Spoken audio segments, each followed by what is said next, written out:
Cock 3 times. Doon sa safe direction. Tignan kung may bala dito sa chamber. Consider every gun as loaded. 2. Never let the muzzle of a gun point at anything that you do not intend to shoot. Pag hawak natin yung baril, huwag natin kung saan i-swing-swing. Saan ganun. Doon lang sa safe direction. Halimbawa, 360 degrees. Paikot. Mula dyan sa harapan mo, yan ang 180. Yun ang safe direction. Kasi nakikita mo eh. Oh. Ang dito sa likod, 181. Kung yun. Forbidden, bawal po. I-swing-swing kung saan yung baril. Rule number 3, keep your trigger finger. Ito yun, pangkalabit. Keep your finger off the trigger unless you are ready to fire. Pag-awak yung baril, laging naka finger out.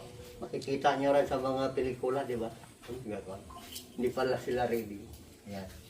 Then, rule number 4, be sure of your target and what is around it before you shoot. O, pag nakita mo, libre, walang tao. Okay. O, yun lang. Ikon natin yung ating baril parts para alam nyo yung parts ng baril. Itong nag-slide na ito, yan yung upper receiver. Nandyan yung front sight. Ito ang front sight. Rear sight. Tapos yung barrel nasa loob. Itong baba naman, ito. Yan, ito. Nandyan yung hammer. Ito yung hammer. Nagapalo sa firing pin. Itong trigger guard. Itong magazine wheel. Itong maliit na yan yung magazine caps. Pag gusto nyo tanggalin yung magazine, i-press lang itong maliit na pan. Then, pag hawak ng baril, 70-30. Ito, 70%, 30% lang ito kanan. Kung right-handed. Pag hawak ng baril, wrap around, ayan siya. Itong pa natin, isagad dito. Yan. Then, yan. Itong dulo ng palad, dyan ilagay dikit. Then, wrap around. Yan po. Then, ang shooting stance natin, yung combat stance, gano'n kalapad ang balikat, gano'n din ang buka ng paa. Then, bend konti ang tuhod din, lean forward. Target, front sight, rear sight.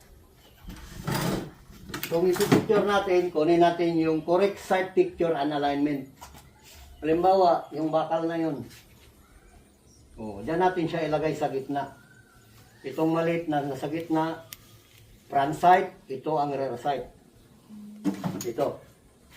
Front sight, rear sight. Kung ipipicture natin, pag silipin natin dito, ganyan yan siya. Imaginary line sa gitna. Then meron tayong acronym na BRAS. B stands for breath. R, relax. Inhale, exhale, relax. Then aim. Ganyan siya. Aim. Slack. May slack. Pag tinignan natin doon sa sa another term o sa English term yung slack, nahulog siya doon sa firmness. Ang baril, lahat ng baril mayroong slack. Yan o, bago nyo makalabit, yan o, slack yan siya. Slack, press konti, then squeeze. Pag nakuha natin itong 5 breath, inhale, exhale, para ma-relax ang katawan ng pulso. Then aim, slack, squeeze. Nandoon na yan yung accuracy. Silipin natin maganda. Then yung speed, susunod na yan. Then power. Yung power nandyan, given na yan. Yung meron kasi tayong mga baril na caliber 40 sa pistola, 40, 45, 9mm. So, pistol. Meron ding pistol na revolver, yung libula. So, question.